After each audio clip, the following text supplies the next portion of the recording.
All right, so let's make a formal introduction for our listener. Good afternoon, Tim. My name is Claudia. I'm calling you from Washington, D.C., from the studios in Fairfax City. We are very humble and grateful that Tim Bowness accepted our invitation to the show. Tim, welcome to the show, man. Hello. Thanks How for are having you? me. Hey, no problem, man. I'm all right. All right. So let's go to the beginning. Were you born like in a musical family? Or how old were you when you perhaps started playing piano or taking guitar lessons and that sort of things? Well, I wasn't directly born in a musical family. My parents had no musical interests really. I mean, they were quite young parents, but they had very old-fashioned tastes. So they were sort of very much Frank Sinatra, the old school of crooners and so on, which I did like when I was growing up. My grandmother was a classical pianist and she taught piano, so there was some kind of musical ability in the family going back. But no, there wasn't really any encouragement in terms of music, but music was around the house. They had vinyl albums and cassette albums and so on. But as I said, it was mostly kind of crooner collections, the likes of Frank Sinatra, Perry Como, Andy Williams, and so on. But they also had occasionally contemporary things. So, we had a couple of Beatles compilations, Simon and Garfunkel, Carpenters, Diana Ross. And I think what else was in the house when I was growing up. There's one particular Neil Diamond album, actually, which I remember loving when I was very, very young. And it turned out that it was his cover versions of songs by the likes of Joni Mitchell, Randy Newman. Wow. It was called Rainbow. And so this, in a way, introduced me to a great deal of the songwriters that became huge inspirations for me. But my personal first love in music, I always say, is John Barry, the film composer, film soundtrack composer. And it was when I was about 5 or 6 and I kind of was sneaked into the local cinema to watch James Bond films. And I remember hearing music and being absolutely blown away by it. And so the first ever vinyl that I bought was soundtrack albums, usually to James Bond movies. Wow. Did you how you end up going to the theater at that age? I think at the time it was really weird. I don't know what it was like in America or Chile, but certainly in the 70s and 80s, cinema basically wasn't that well attended. I mean, there were still hits, of course, Jaws, E.T. There were still enormous hits, but quite often there'd be empty cinemas and so on, and you could just kind of sneak underage children, as I was, into cinemas. So I was kind of very lucky, and I certainly remember, during school holidays, my parents both worked and I was only a child, and what they used to do was give me money, drop me off at the cinema. And this is, from the age of about 5 to 10, I would do this. Drop me off at the cinema and I would just go and see what was on. So I was kind of very well versed in films at quite a young age. And the unusual thing was that it might be me and 2 people who'd come in from the cold. So it wouldn't be, the most well attended of showings. But, this would be often the kind of summer holidays when I was a kid. Wow. And so you were 5, 7. You remember the first record that you ended up buying at all? Or? I think, well, the first record that I remember buying because I loved it, I think that the first things, when I was at primary school, I remember being absolutely astonished by Sparks, This Town Ain't Big Enough for the Both of Us. But I think my parents refused to allow me to buy it because they thought it was a novelty record. And I guess it was I'm Not in Love by 10cc was the one that I fell in love with, and my parents allowed me to buy it as they thought I might keep it. So. Yeah, 10cc is a great band. I have the opportunity to interview Kevin Godley a couple of times, and when I was in DC, when I was in London, when I went to see you at the Trading Boundaries 2 days before, actually the night before, your show was Friday or Saturday, so on Thursday went to see Grant Wallman's version of 10cc. Mhm. Oh, okay. And in London was very good too. So it's a great band, man. So Very much so, yeah. so then you were. So what kind of, when the age between, I don't know, 12 to 17, where you were equivalent of high school here, what kind of music were you listening to? Like pop, like rock, new age, or Well, I think a lot of film soundtrack music. So I love soundtrack? things Yeah. like John Barry, Ennio Morricone. I thought, Yeah. fantastic stuff. In terms of sort of pop and rock, Beatles and McCartney were very big. 10cc was very big.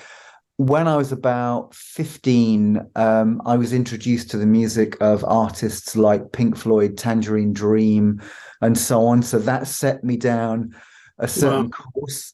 And where I was brought up in the northwest of England, we had very good music television. So a lot of the kind of cutting edge post-punk artists like Magazine, Joy Division, and so on, they were given their first ever television broadcasts on the local television programs. So I was very keen also on things like Teardrop Explodes, Magazine, a lot of the kind of creative post-punk artists from the northwest were of definite interest as well. Yeah, that's beautiful. They're very good bands that you mentioned, like Tangerine Dream and Joy Division. And I read somewhere that one of your most influential album at the time would have been the Peter Hamill's Over. Is that correct? Yeah. Yeah, well, I mean, basically, I just kind of, this is it's kind of a very old story, but I was an only child. I was kind of left to my own devices, so I could kind of watch what I wanted, read what I wanted, obviously go to the cinema on pocket money given to me when I wanted. And for various reasons, I was virtually living on my own by the time I was 16. And rather than sort of have a descent into drugs and alcohol, I kind of had a descent into music, film, literature. This was what really inspired me and lifted me. And every weekend I'd go to Manchester or Liverpool with a certain amount of money. And there were a few record shops there where you could buy albums for 10 pence. So myself and my friends would come home with an awful lot. So, we'd know anything from kind of Graham Central Station to Nectar to Parliament onwards. You'd just be kind of experimenting with music. And so this, led me to anything from ECM jazz to classical to progressive rock to funk to post-punk. And Peter Hammill, I think I'd got into partly because I'd seen a photograph of him in a book about Genesis by Armando Gallo. And I thought, okay, he looks interesting. And I went into a record shop in Manchester, and there was a check behind the counter signed by Peter Hammill. And it turned out that the guy behind the counter had gone to university with Peter Hammill. His name was John Kerfoot, and he had part funded some of the early studio recordings for Van de Graaff Generator. He'd gone to university, and he'd never cashed the check in. Peter did as he said he would, which is pay him back, but he never cashed the check in and had it behind the counter. And so when I went in there and bought records, it was fantastic because he used to leave little post-it notes on albums, with comments on them. And if I went up to the counter with any type of album, he'd say, "Oh, if you like that, I think you'll like this." So I think he was the person who probably introduced me to Peter Hamill's Over, that he'd kind of sensed that I'd liked some fairly dark singer-songwriter material. I absolutely adored Kate Bush. Kate Bush was one of the first artists I also fell in love with and bought from the first single onwards. But I liked people like Roy Harper as a result of hearing Kate Bush, because Roy Harper had worked with Kate Bush. So I'd always follow through these connections. And so I think I was probably buying a Roy Harper album, and he'd have said, "Look, if you like this, Peter Hamill's Over, I think this could be it for you." So I remember in a day coming back from Manchester with Pawn Hearts, Van de Graaff Generator, and Over by Peter Hammill, and obviously finding them, astonishing and original pieces of work. And Over in particular kind of communicated to me because I had fairly dark, depressing adolescence, and the music connected with me, really. Wow, that's very good. Where did so eventually you like music a lot and you finish the equivalent of high school here.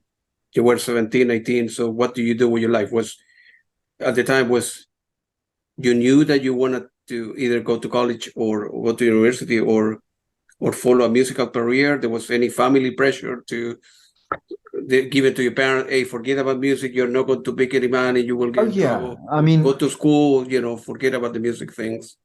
the thing is that I wanted to do music really from about the age of 15, 16, because it became the most important thing to me.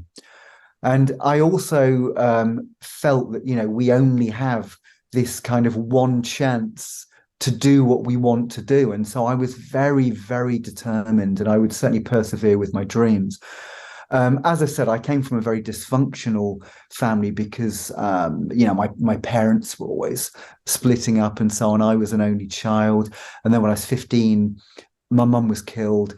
And so I kind of was almost living on my own. But when I'd adopted music as my focus, my family were not happy. So, my dad would have interventions telling me it was pointless. It was a waste of time. It was something that only idiots would pursue. And I'd have kind of desperate phone calls from uncles and from grandparents trying to stop me from pursuing this course. But I was incredibly determined, so ignored them. Oh, wow.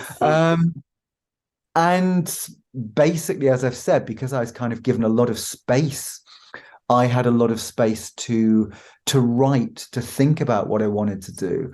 And for me, music was just the and it still is the most effective way of communicating emotions and receiving emotions. So I still get a great deal out of listening to music. When I was a teenager, I got a great deal out of listening to music, and I still am blown away by the emotions in music. Music, literature, film still gives me that sense of succor that it did when I was a teenager, and I'm still finding new things to be interested in. And also, luckily, writing and creating music gives me the same thrill it did when I was 16, 17, and just learning about writing. Wow, amazing, amazing, amazing. Yeah, well, you're perseverant and consistent like I am. You gotta in life. You gotta, I don't know. You have like an inner voice inside yourself tell you, no, this is your goal, this is your passion, and eventually you need to find a way to do it. And some people give up, some people don't, like you didn't. So Yeah. I'm glad you didn't. And in many ways, if you prove your parents wrong or whatever that means to you, that's a great thing. And at the end of the day, I suppose your parents wanted to be happy, and they thought, well, your music is it's a waste of time. You're not going to make any money. Yeah. Go to university stuff. So and then, but where the voice came from? I mean, when you took some. I mean, you could write lyrics, and people write lyrics, listen to a lot of music, but I think I having the kind of, ability to open up, yeah. your lyrics in many albums that I have are very honest. You go into a deep, dark moments in your life and opening up about, that, or I have traumas in my life. My mom passed away, or this or that. Mm. One thing is to think about the stuff. Very different to write it down, and even harder to, think about, your own problems or your own issues or whatever. Well, I think I used to write poetry. I used to write short Yeah. stories. And as I said, I always read a lot. And I think I kind of got better as a result of failure, really. I think that, when I first started writing, it would have been incredibly intense and incredibly overwritten. And certainly when I first started singing in the 1980s, my voice was a lot more aggressive. It was a lot more extreme. And I think I kind of learnt through the process of making music, of suddenly realizing what was right, what was wrong, what communicated, and coming to a realization of how this was not what I wanted to do. So I think I was kind of lucky that I was able to sort of produce demos and be in bands outside of any public attention. And so this allowed me to kind of hone what I was doing. And I think that by the time I'd met Stephen Wilson in 1987, I'd been in a band called Plenty with Brian Hulse and David K. Jones. And I think that was the first band where I found my voice lyrically, vocally, and musically. And that spilled over into No Man. No Man was a much more experimental and diverse project compared to Plenty. But I think both of those bands were the ones where I felt very comfortable and felt that I'd finally found my way musically. And so, there were a few years of just experimenting. And I think experimenting is good. And the same with No Man. No Man, in the early days, we would go from epic 7-minute ballads to 2-minute punk funk explosions to 5-minute electronic pulse pop songs. We would just play with the possibilities in order to find our voices, but also I think to hopefully transform a variety of influences in our own image, if that makes sense. No, it does. So, so you were with the band Plenty, and then how old were you with them? How you end up meeting them before you end up meeting Stephen Wilson? And so. Well, with Plenty, I met them when I was a teenager, and I saw an advert in a music shop, and it was a Liverpool post-punk band, require singer, and the influences they put down were the likes of Magazine, Joy Division, Teardrop Explodes, the new artists that I really liked, but they also put down people like Peter Gabriel, Peter Hammill, Robert Fripp, artists I also adored. So for me, it was clear they were coming from a more musical background, but making this kind of experimental post-punk. And so I applied for the job. They sent me the demo cassettes. I loved them. And I went to this rehearsal studio, which, when you're a teenager, it's kind of a real thrill. This is a studio called The Ministry in Liverpool. And this is where artists like Teardrop Explodes, Echo and the Bunnymen, Orchestral Maneuvers in the Dark, wow, they were all rehearsing in this space. And the band, A Better Mousetrap, were great. They were all in their mid-20s. I was in my late teens. And they would have, proper synthesizers, reel-to-reel drummer. This was, really quite serious. And I loved it. And I did the audition. And I failed the audition. So, but I think they liked what I did enough to keep my name on a list. And a few years later, when I was making my own music, really, and writing a lot of it, I got involved with them again. And we'd kept in touch. So, it was a failed audition, but it was good enough that we kept in touch. And we then gradually ended up forming a band together. And this was myself, Brian Hulse, David K. Jones, and Michael Bearpark, who, of course, eventually worked with me in Samuel Smiles and No Man and lots of other projects. And Michael was, at the time, I met Michael when he was about 15, and he was a guitar prodigy in the local area. And he was just astonishingly good. I had amazing musical vocabulary and could draw on classical, folk, rock, and played very inventively with effects units as well. So he had a great chord vocabulary and a great ability to work effects in quite an original way. So that was Plenty. And Stephen came into the picture because I used to send out demo tapes and so on, and he'd seen quite a few reviews. And I was lucky enough to get a lot of local radio play on Manchester and Liverpool radio stations.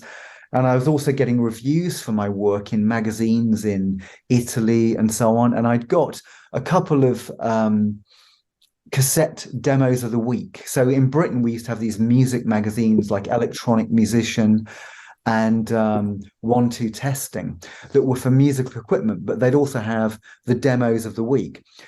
And I was lucky enough to get a couple of demos. Yeah. Excuse me. And Stephen Wilson read them. So Wow. on these demos of the week, they always had the address of the people who'd made them so people could buy the cassettes from you. They wouldn't do that now. And Stephen wrote to me and said, look, I'm putting together a compilation album. What you're doing sounds really interesting, could be right. This is what I do. Sent me a cassette of his work and said, I'm always looking for instrumentalists and vocalists to work with. So I heard what he did and obviously could hear the talent. And so I phoned Stephen up and our relationship started with this letter that he'd sent me, a cassette in the post. We started then sending one another cassettes, mixtapes and material we were working on. And that led to sort of 3-4 hour phone conversations. And within a few months, that led to me traveling to Stephen's studio in the south of England.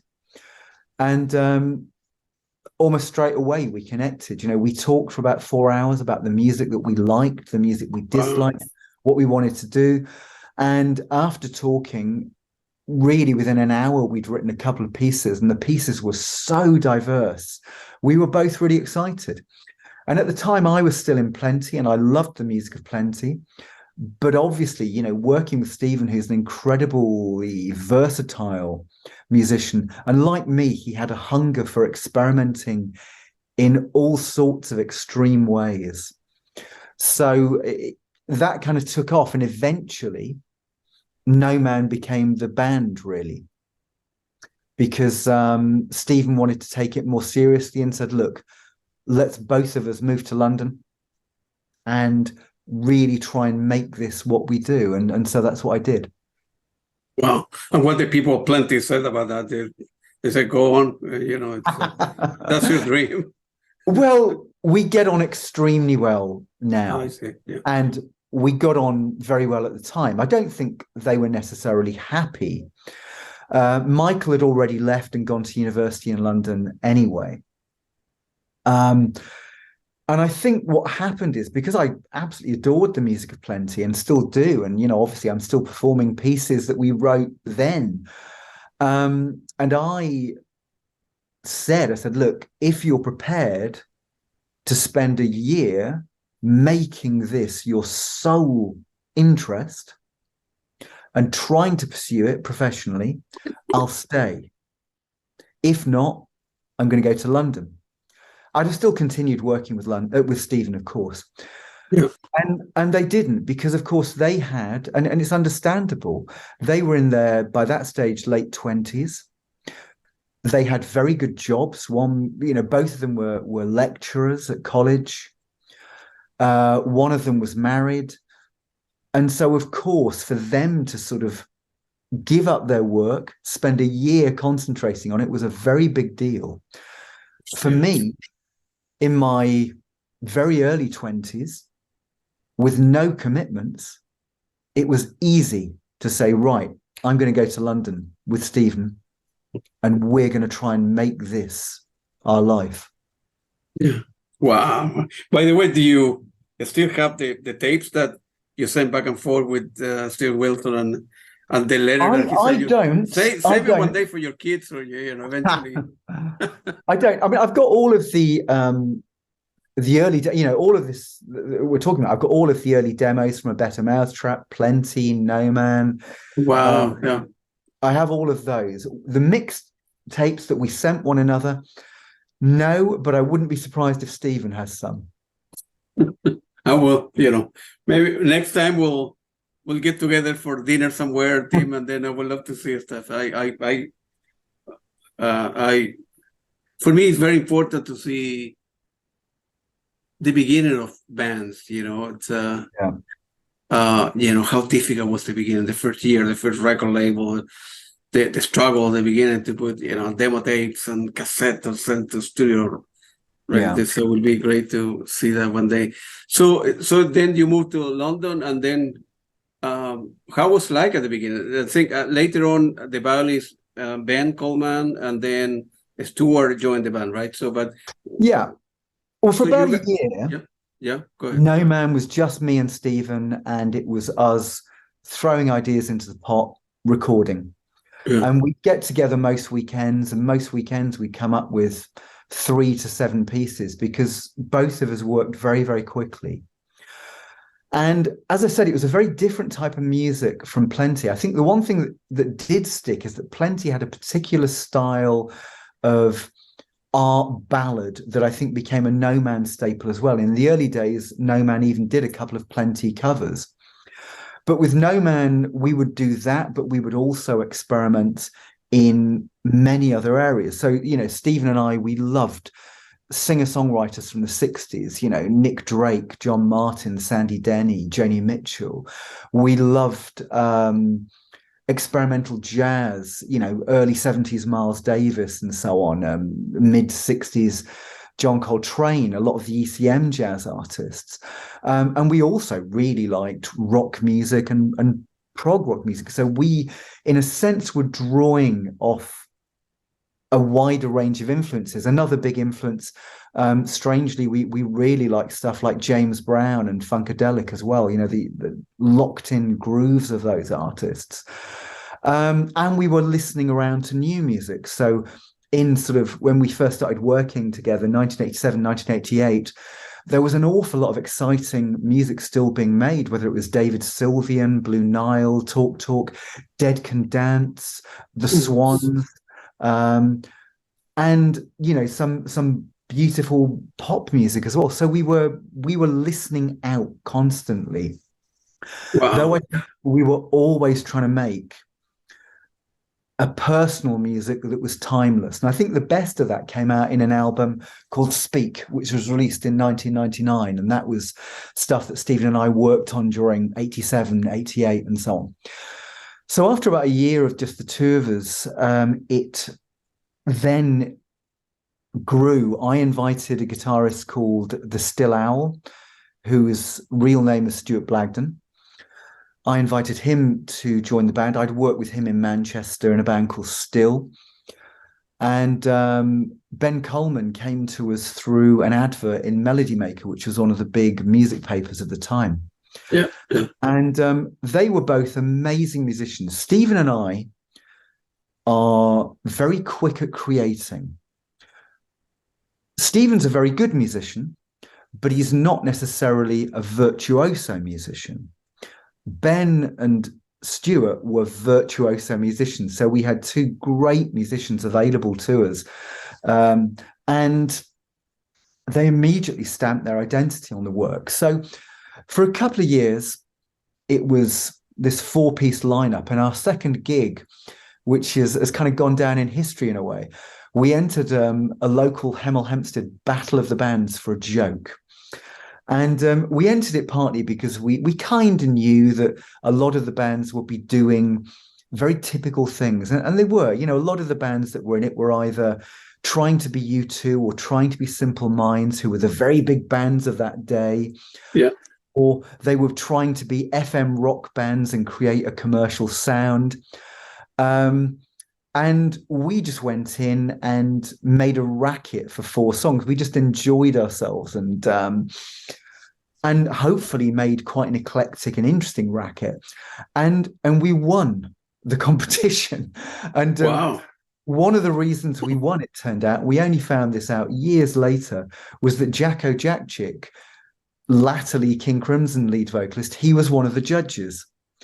And he thought we were by far the most original and therefore by far the most likely to succeed. So I think he was a strong reason why we won this competition.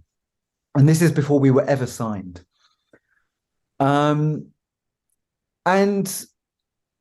we built up an audience, really, in London, but we weren't getting anywhere in terms of record company contracts. So, we had a couple of clubs like the Flag Club in Wembley, where we'd gone from 4th on the bill to 3rd on the bill to 2nd on the bill to 1st on the bill.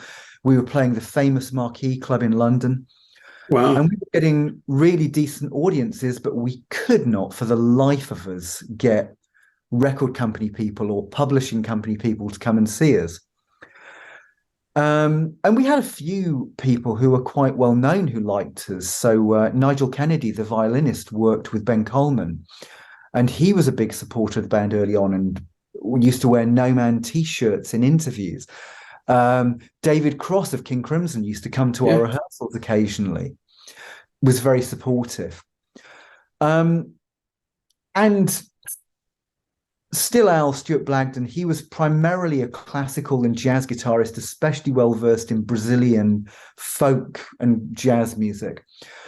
And he left because we were getting nowhere. I think partly he left, and also because he wanted to pursue his studies of Brazilian classical and Brazilian folk music.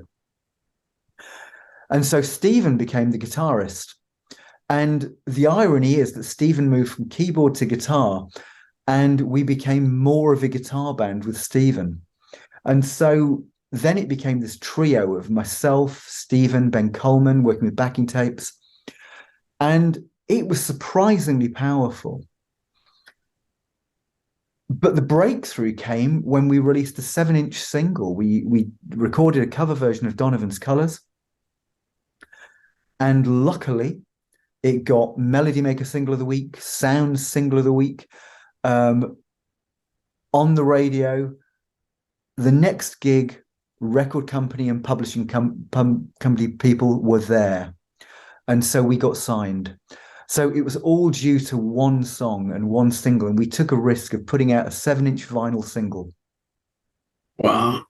Amazing, man. Wow. Yeah. What was the record label at the time who signed you? We called it Hidden Art, was ours. But we had about 5 or 6 record labels were interested in signing us at the time, and a couple of publishing companies.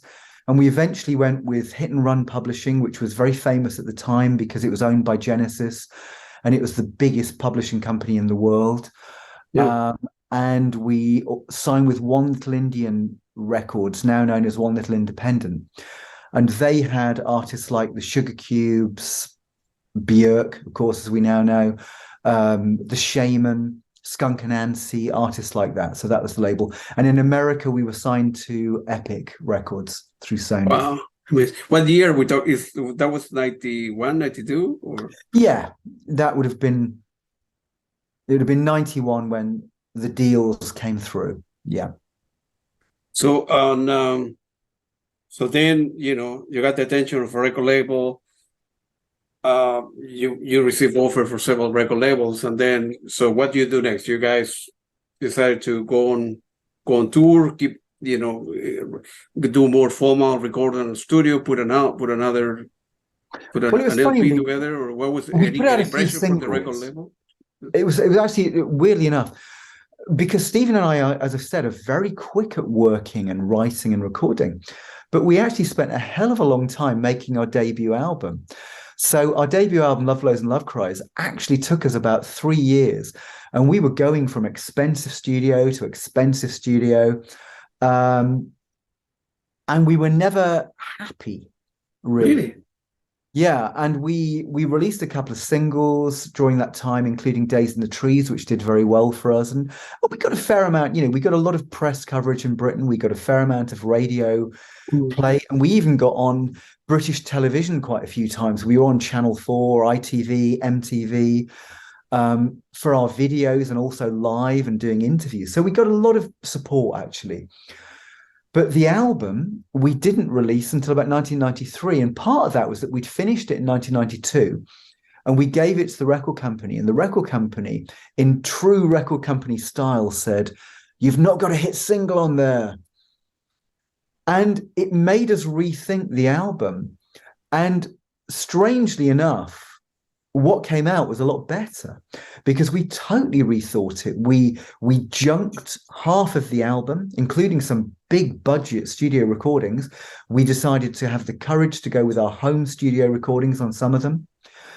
And the hit single that we'd written was Only Baby. And we actually preferred it to many of the pieces that we had on the previous version of the album.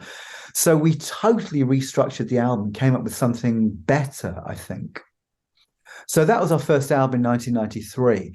And it got a fair amount of press and radio and a couple of television performances, but it didn't exactly make us household names. And when it came to doing our second album, I always kind of feel this is where Stephen and I, our career starts here. It was Flowermouth. Yeah, Flowermouth. And we just decided that if this is the last thing we do, let's make it as good, as beautiful, as personal, as idealistic as we can do.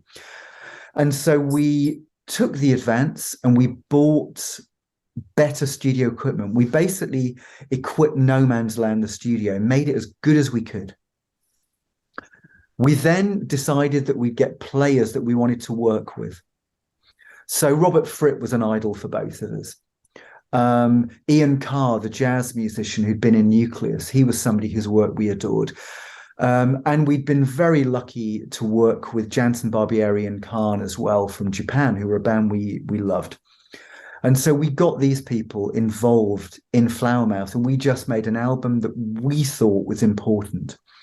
And the funny thing was that as soon as we'd finished it, we played it to the record company, and it starts off with a 10.5-minute track with no rhythm. They just pulled the promotional budget. They thought this was commercial suicide. They hated it.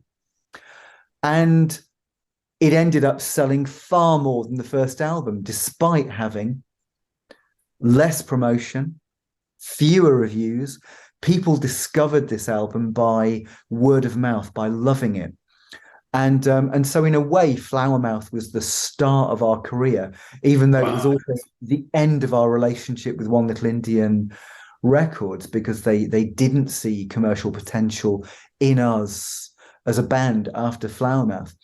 And Jansen, Barbieri, Khan, how we started working with them is that One Little Indian and Hit and Run wanted us to play with a live band. They wanted a live rhythm section.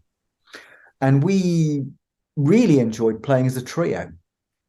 And so we very cheekily, we thought, what were our two favorite albums of 1991? It was Laughing Stock by Talk Talk and Rain Tree Crow by Rain Tree Crow. Of course. And we said, right, well, yeah, we'll play with the rhythm section if we can work with these people. And bizarrely, at the next gig, we had the Talk Talk rhythm section, and we had Jansen, Barbieri and Khan attending. Wow. We ended up being managed by Talk Talk's management for the next few years, and Jansen, Barbieri and Khan working with us. So it was, it almost started off as a cheeky joke, but it led to us working with some of our favorite musicians. Man, I imagine looking back, the record label might look back and say, man, I think we make a mistake letting this band go, because they did better than, without us, than with us. They just kept us on. I mean, the thing is that for Wild Opera, One Little Indian were going to keep the band on, but what had been a kind of good relationship with decent promotion, decent press, they'd sort of admitted that we were a low priority band. I mean, No Man were a weird case that record companies used to like artists that sold 250,000 to 10 million because that was successful. Yeah. Or they liked artists that sold 500 because they could drop them. And certainly on things like Flowermouth, I think we were selling about 30,000. So we were in a no man's land, basically, of not being big enough for them to want to really invest in us, and not being small enough for us to be dropped with prejudice. Yeah. But we decided to move on because they didn't really see very much potential in the band. And so we signed to a much smaller label called Third Stone. And we signed to them because they had artists like Bark Psychosis and Spaceman 3, and it was an interesting roster. And then, so the new record label, you were selling record. You guys start touring with Bike Car, with Barbieri and Steven Jansen, or you were touring? We did a tour with them. Yeah, we did a tour with them probably 1992, I think. And And it was good. It was a mixed tour in that it wasn't very well advertised, and half the gigs would be sold out and go down fantastically, and half the gigs would have, 10 to 50 people there, so it would be really, really mixed. But the London and Manchester gigs were brilliant. They were sold out with, luckily people spilling into the street and what have you. But musically, I've got to say, I always preferred No Man when it was myself, Stephen, Ben, and the backing team. So Jansen, Barbieri, Khan, phenomenal musicians. And Mick Khan was a great live performer as well. But just on a personal level, I kind of preferred the sound we'd made earlier with the loops and the backing tapes. And after that, we went on tour with a different rhythm section. It was a guy called Silas Maitland on bass, who came from a jazz background, and somebody called Chris Maitland on drums, who passed our audition. And of course, Chris eventually joined Porcupine Tree. And Chris was very funny because he joined the band and he just nodded his head vigorously to anything we said. So basically, you'd have thought that Chris believed everything Stephen and I did. And he later admitted that he just nodded because he wanted to be in the band and we were playing on television the next week. Yeah. Yeah, that's what you do sometimes. Yeah. And in fact, he'd not heard of half of the things that we liked. And the thing is that Stephen and I, we didn't, we've never smoked, and we were, I've never drank, and Stephen wasn't a heavy drinker. So saying, look, when we're touring, we don't like this. We were almost like Frank Zappa. It's very strict. And he's going, yeah, of course. And of course, when it came to it, he was the exact opposite of what he said. But he was a great drummer and a great personality. Yeah. Wow. Yeah. Yeah. Many. Yeah. I mean, drinking and smoking after the gig is, who am I to judge? But during the day or the, rehearsal, that's not good, because the productivity decreases during the gig, eventually you want to, you are as good as the last gig, so you need to keep on improving and stuff like that. And so were you guys making enough money to survive, to, going from gig to gig, to have a car, or more support from the new record labels? From 91 onwards, it was, we got given advances from American record companies, publishing companies, British record companies. And that kind of kept us afloat probably to the mid-90s, really, that we were living off that. Mm. And then obviously from about the mid-90s onwards, Porcupine Tree sort of took over to a certain extent, certainly from a gigging point of view, because with No Man, we decided that we weren't going to gig until the time was right. And until the venues were right. And that, of course, meant that we didn't gig for 15 years, which was slightly longer than we were expecting, So Porcupine Tree very much took over Stephen's attention. Plus, Stephen was making money from writing music for adverts as well. And I did a couple of adverts with him, actually, where he asked me to sing on these things. So Stephen and I were still, we were writing a lot. When we were doing Wild Opera, we'd meet up about once a week, and we gave ourselves an hour to write, record, and complete a piece. And we probably completed about 30 odd pieces over the course of a year and a half. And a lot of those went into Dry Cleaning Ray and into Wild Opera. And it was a very exciting time. For me, it was slightly more problematic because Porcupine Tree was taking off and gigging, and I wasn't gigging in the way that I'd have liked to have done. I was still writing a lot of music, but not performing necessarily, and not really promoting the music. And I had also been working on the side with people like Michael Bearpark again and Peter Chilvers. So for me, recording, writing, it was always a major part of my life, even during the point when I wasn't performing much with No Man. Where was mixed feeling about, Steve Wilson going to this, Porcupine Tree phase and leaving No Man's behind and leaving you behind, and it's Well, yeah, yes and no. I mean, he wasn't leaving me behind in the sense that we were still writing a lot, yeah. a lot of music. So it Yeah. never felt that No Man was dead, because during that whole time we wrote Wild Opera, Dry Cleaning Ray, the basis of what became Returning Jesus. So we'd always kept in touch, and we'd always kept writing. And also I was kind of very aware that Porcupine Tree's success would lead to people discovering No Man and lead to people discovering the work.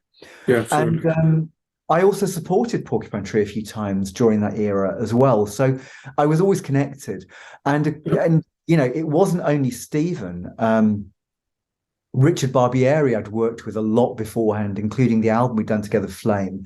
Chris Maitland had been the drummer in No Man. Colin Edwin was somebody who used to attend early No Man rehearsals when he was a teenager. So, you know, these are people that I knew very well, and I'd occasionally said, you know, I'd support them. So, you know, I was genuinely happy for their success because they were talented friends. And I also knew that, you know, people would discover my music through their success. And as I said, I think that weirdly during that time, No Man made some of its most experimental music in Wild Opera and some of its most emotional and timeless music in Returning Jesus and Together with Stranger. Yeah, I think at the time I wanna read the quotes. I read that somewhere when I was preparing for the interview about No Man. It says the band was called a conceivable the most important English group since Smith, describing it as probably the most underrated band of the last 25 years. That's amazing. That's a quote from I don't know, a magazine or I don't know, somewhere it came from the web. Yeah. Well, listen, I mean, I think when we were going in the early 90s, there was an expectation we might be a lot bigger than we were. And so we got a lot of attention from the music papers, and it was very positive attention. Yeah. Very good. I also, do you think in any way No Man was benefit in a way to the interest of progressive music? Was the pop, was the rock, and there was, a big crowd of folks all over the world that like more, progressive music. There were a lot of progressive bands coming up there in the 80s and 90s. What do you think it was? You guys benefit that was No Man's was different? No, I mean, I think we benefited eventually from that. Yeah. In the sense that, Stephen and I were never shy of admitting what we liked. So, for us, we liked cutting edge, we liked fashionable, but then we'd never deny that albums like Yes, Close to the Edge or The Lamb Lies Down on Broadway or Dark Side of the Moon were essential albums to us, and that we loved that music as much as anything else. So we were drawing on very eclectic music, and progressive music was certainly one of those things that we drew from. And I think that in a way that later Talk and David Sylvian and Kate Bush, maybe, I think we always operated in that grey area that drew from cutting edge electronica, singer-songwriter, jazz, folk, classical, progressive ambition. Because, you look at Talk, Laughingstock, and I could always hear aspects of maybe Stevie Winwood and Traffic in there. And it turns out that Mark Hollis was a huge Stevie Winwood and Traffic fan. So there are the roots of that in there. And I think that in the way that artists like, as I said, Talk, Japan, Sylvie and Kate Bush were embraced by progressive audiences, I think No Man were eventually as well. And that sort of came through Porcupine Tree's success as well. Absolutely. By the way, did you end up working at all with David Sylvian or at all? No, I mean, I've obviously worked with Jansen, Barbieri and Khan. I've had email contact with David Sylvian, so we've been in contact with one another occasionally, but that's it. Right. I admire the guy. It's but many musicians. Also another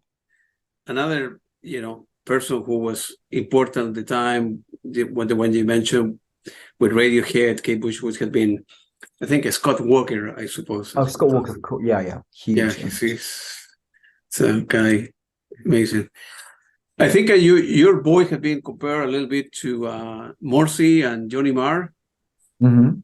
It's from the reaction from the Manchester. It's amazing, to be compared with them. Those are very good names as well. So Yeah, it's a difficult thing. Obviously, I hope I've got my own voice, and I kind of come sure, from yeah, a variety of schools because I grew up listening to crooners. I kind of got into to rock music at a certain age, and I'm sure that everything is in the end it comes through what I do. It's all of the influences plus the limitations of my own voice plus personality. I guess that's what the voice is. I mean, for me, writing music, singing, it's a very instinctive thing still.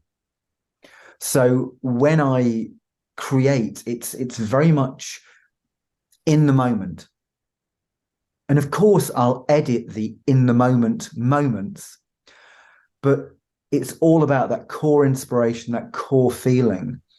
And it's like now, so I've been writing a solo album, which is the first solo album I've ever done where I'm doing everything. I'm playing everything, writing everything, producing everything, and so on. Where I've obviously done that in the past with my demos and so on, but I tend to get musicians in who are better than I am to play my parts or co-produce it with other people whose opinions I trust. And this time I'm kind of doing everything myself. And it is interesting that it's probably the most eclectic body of work I've come up with. And partly that's because it's all being created in a very instinctive, emotional way. how do you? That's great. Do you do that on your own? It's a lot of work, I imagine. But where the inspiration come from? I mean, you have enough self-discipline to say, well, I'm going to go to my studio if you have one, or to the living room where nobody bothers me, to write the best music I ever written tomorrow morning? Or how what's it? You go to the supermarket to buy groceries, and you drive in the car and you listen to the radio. Man, I like that tune. You want to write it down and go home and work on it, or how lyrics? Yeah, I mean, lyrics come anywhere. It's like you can be in a supermarket, in a car, watching a film, and lyrics will hit you at any point, and you have to write it down at that moment in time. And obviously, annoyingly, when you're in the process of writing a piece, I find in the middle of the night I can't sleep and I have to rewrite. So inspiration comes at any point. But musically, generally it's if I'm feeling something, I can kind of pick up the guitar and chase that feeling or capture that feeling. Or if I'm just kind of writing on keyboard, certain sounds can inspire you, or just certain combinations, or you just accidentally hit on a chord pattern. And the thing is for me that I forget what I write. That is a big problem. It's good that I work with musicians who are a lot better than I am, because they can learn what I've played. Because often I will just write, I will forget what I've written because I've recorded it, and then write the vocal melody and the lyrics over this, and then develop the textures and what have you, the production styles. But yes, it's about being carried away by an emotion, a mood, a sound, a lyric. It can be anything. And so, for example, with the new material, and also, the material I write for No Man and for my solo work, it can be me on a ukulele, me on a guitar, me on a synthesizer. It's just whatever has captured. Is in your case the music come first, or the lyrics, or it's a combination of both, depending on your? I think the music and the melody tend to come first, but I'm always writing. So the thing is, I'm always writing lyrics anyway. Okay. And those can luckily work with the patterns of the melodies I'm creating. But generally speaking, for me, I used to write by writing the lyrics complete and then singing that over certain pieces. And it can be interesting, still it can produce interesting results, and it forces you to do things with a melody. I suspect Joni Mitchell writes that way, brilliant lyricist. And her melodies are so obtuse that I suspect she writes from lyric to melody. But what I tend to do is, generally speaking, melody to lyric, because I think that it's got to feel emotionally coherent, emotionally strong and right. And you then write to the patterns of the melody. And luckily, sometimes some of the work I've already pre-written fits. So you can sometimes, but that's how I tend to work. Perfect. From the 2001 Returning Jesus, and then the next album was released, Schoolyard Ghost, in 2008, that received some of the most favorable review of the band career. That's it's amazing. It's funny because I think that up to Schoolyard Ghost, everything with No Man was very much 50-50 myself and Stephen, and then obviously us incorporating the great skills of people like Ben Coleman, Chris Maitland, Robert Fripp, and so on. Yeah. Richard Barbieri. But with Schoolyard Ghost, that was pretty much an album where it started with me bringing in songs that I'd written or I'd co-written to Stephen. So that was a very different album, actually, and written in a very different way. And it's funny because I really like it, and I think it's one of our strongest albums, but it's probably the only No Man album that wasn't much fun to write. It wasn't much fun to record, really, because I think that Stephen at that time, his head was very much in Porcupine Tree. And so at that point, I was probably forcing the No Man music. But as always happens, when we both got writing together and when Stephen decided that he liked this song of mine or what have you, it became a collaborative effort and it became more fun. And by the very end of the session, and this tells you a lot about Schoolyard Ghost and a lot about the relationship I had with Stephen, we'd finally got True North right, and Stephen had added to my parts and written new things, and we got an orchestra. And at the very end of the session, both of us said, right, this is great, but we need one more piece.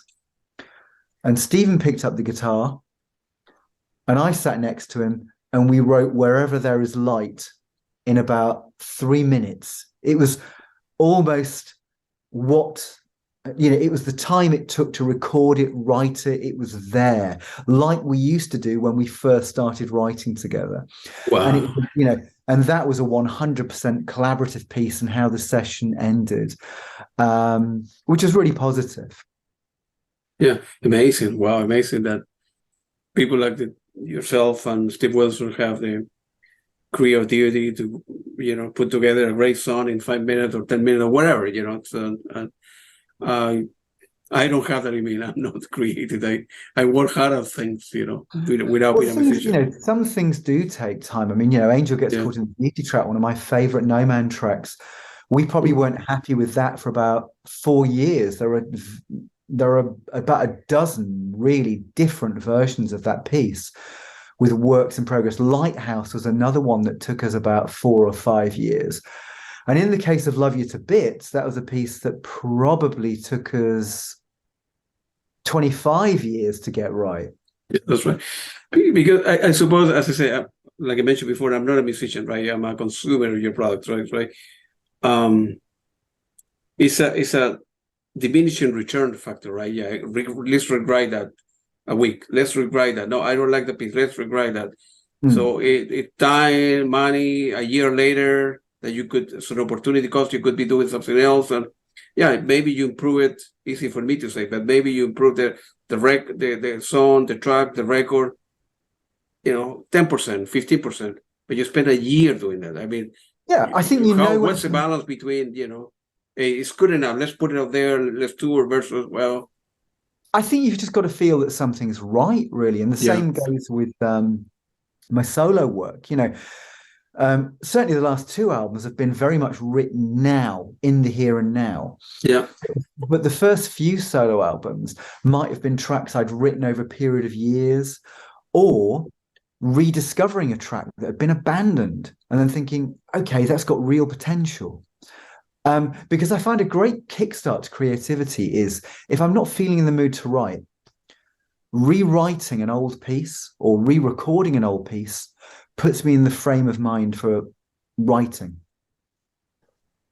And that happened with a track like Sing to Me, which has been one of my most popular solo tracks. And that was a 1 minute, 20-second No Man fragment from about 1994. And I'd forgotten we'd even written it. And I heard it and thought, oh, this is really interesting. And then expanded the lyric, expanded the melody. And I got in the studio with Stephen Bennett, who helped me develop the track. And so it became a brand new 5.5 minute piece, Sing to Me, which was from the core of a 1 minute 20 No Man track. And it was never right in 1994, but it felt right in 2015. So yeah, I think you've just got to feel. So, you know, when I'm writing pieces at the moment, one piece felt exactly right, almost in the moments it was written. But I've re-recorded the vocal on and off over the last 5 months just to get the phrasing the way I want it. It's not necessarily about technical perfection. It's about the emotional commitment to it. And again, you know, with vocals, sometimes you've got what you want instantly. Other times you've got to re-record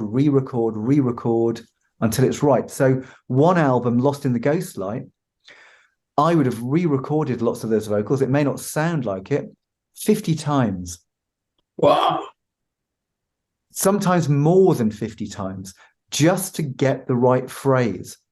And then other pieces on, say, Late Night Laments, it's maybe what had been written at 3 a.m. and just felt right and still feels right. Wow. Things, yeah.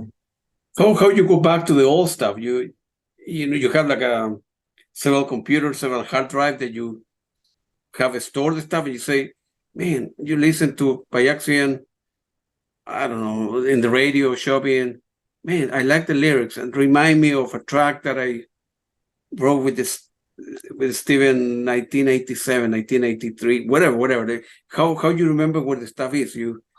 To be honest, sometimes I don't remember. Basically, I keep all of the recordings, as you said, on a hard drive. And then sometimes I go back to songs where I'm thinking, what the hell's that? I'd forgotten the title, or That's right, yeah. And it's great. I mean, you know, sometimes you'll find near complete pieces and thinking, why on earth did I abandon that in 2018? Right. You know, but partly you abandon things because something else takes over. So you're in the middle of writing 4 or 5 tracks. But hey, I'm now working on Flowers at the Scene, or I'm now working on Love You to Bits. Mm.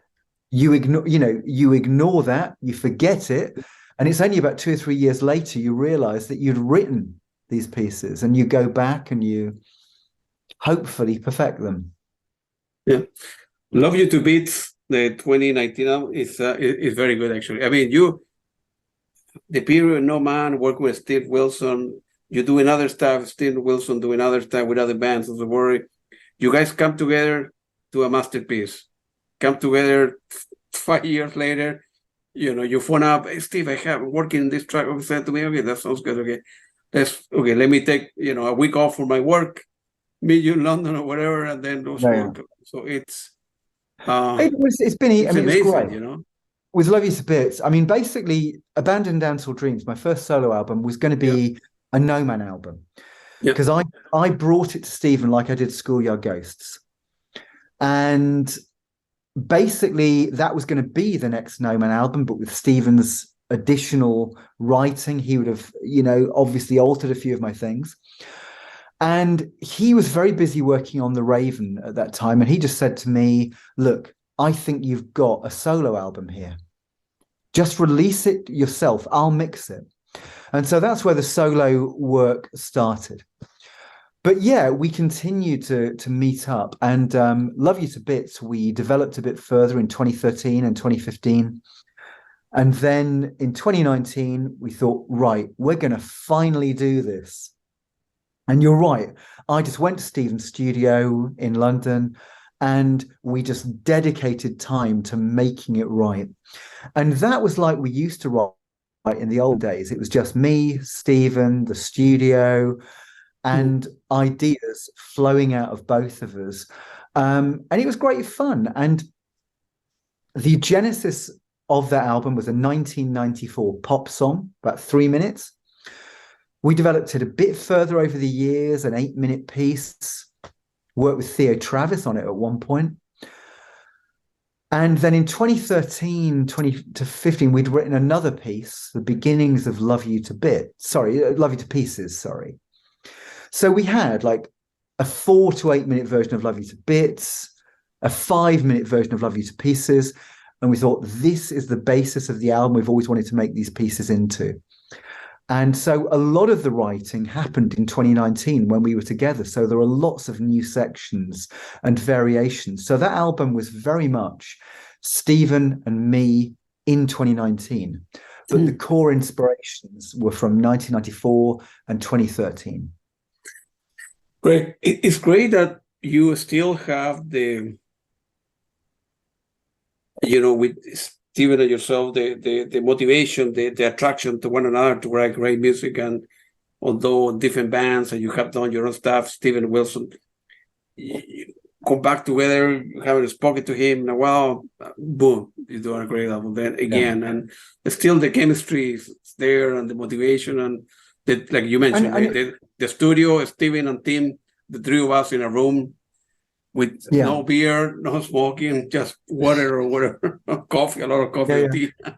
Tea and biscuits. And I'm a coffee type of guy. And I love coffee as well. Yeah, it's amazing. It's amazing that people have although, you're right, you kind of split up for a quote unquote split up, but you don't think you do, and then converge again, do a great album after 10 years, do another great album after 10 years. It's amazing that people are able to do that kind of stuff, even during the most uncomfortable album, Schoolyard Ghosts, there was magic. As soon as we got in the studio together and I played the beginning of True North to Stephen, an idea then flows as a band. And it's always been a really good relationship. And the thing is, I think sometimes I kind of forget that all relationships aren't magical. So, when I work with Stephen, when I work with Brian Hulse, and there are a few other people, Peter Chilvers, where we get together and something special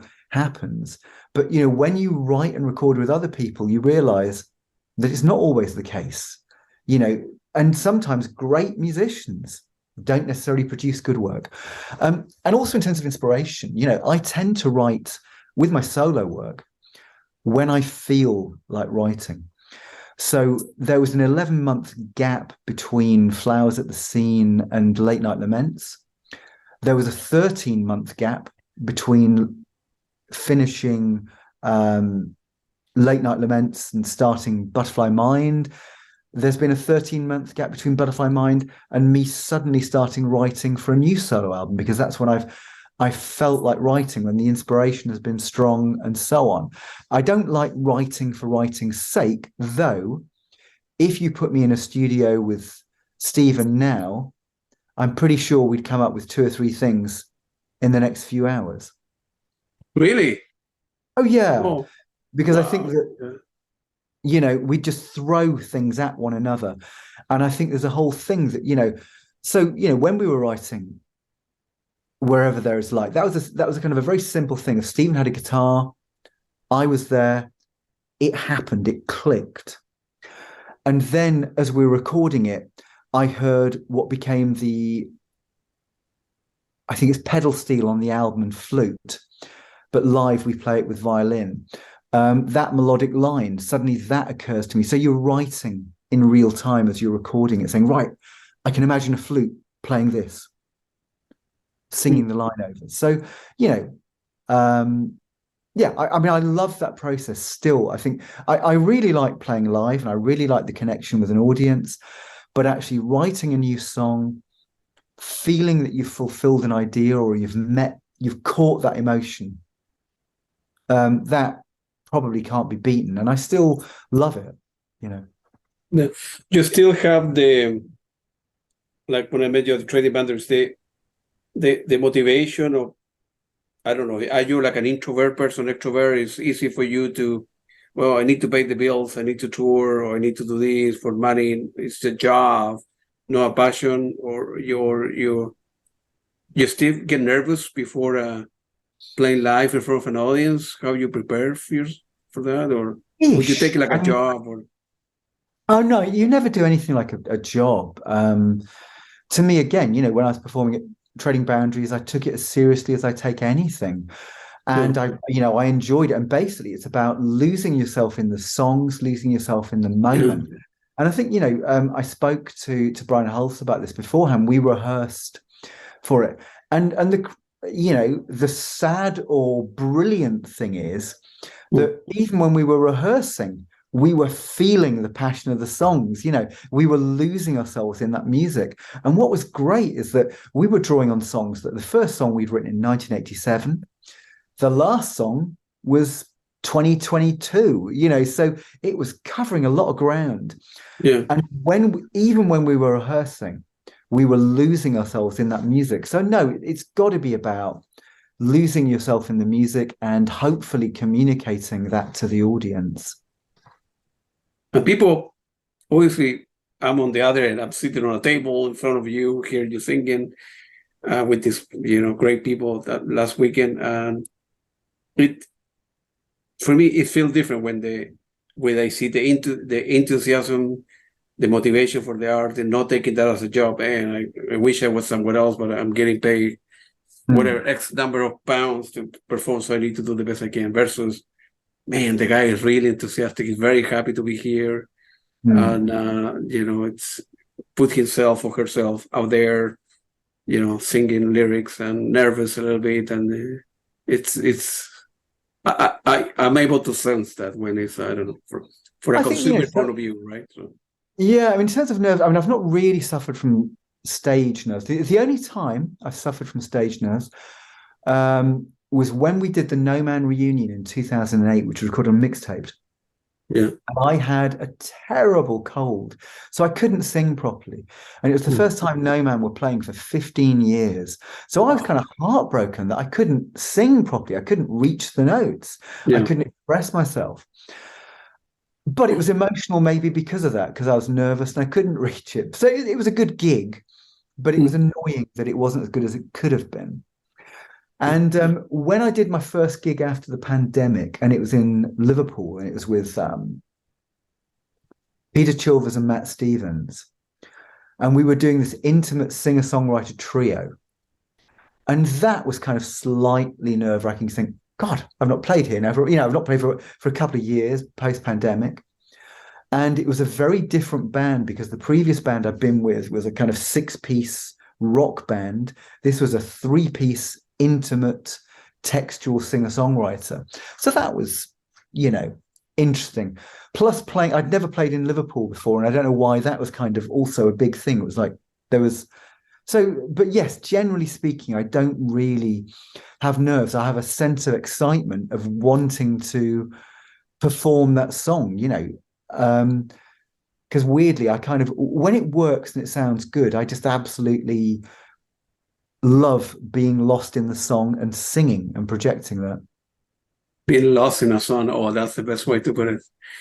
Maybe you should write the lyrics, say that the title of I think the Pointer Sisters might have got there before me with Lost in Music. Yeah. How are we doing on time, Tim? Are you all right for the moment? Though I'll have to eat at some point, and I've got another Zoom in about half an hour. Should we stop it and then get together when you have the time to do part 2? Because still we have a lot of things to cover. If you'd like, yeah. And the record label. And I want to talk about the record label, the work that you have done on your own, Stephen Dependent Wilson, and a bunch of questions that I want to ask you about. And you are a great person, a great musician, and I love your music. And, I have a great admiration for, Stephen Wilson as well, and Porcupine Tree and all. You have, people from Japan. And so it's a pleasure for me talking to you. I could call you every week. Thank you. All right, so let's stop here. It was very nice talking to you, and I will send you an email. We can do part 2 whenever it's convenient to you, if you have time tomorrow or this afternoon or whatever. And and All then right. we take it from there, man. Okay. All Thank right. you very much, Steve. Man. My pleasure.